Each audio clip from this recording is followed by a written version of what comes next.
crushing with Mark and Benny. We're back from our trip to India. We're in the beautiful Eastern Cape, commissioning a crusher on site. Over to you, Benny, if you can tell us a bit about it.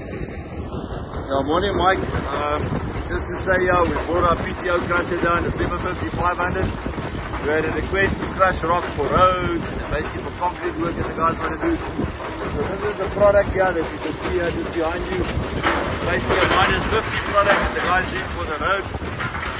The base layers initially, and then obviously they final later. So obviously it's going all over the mountains.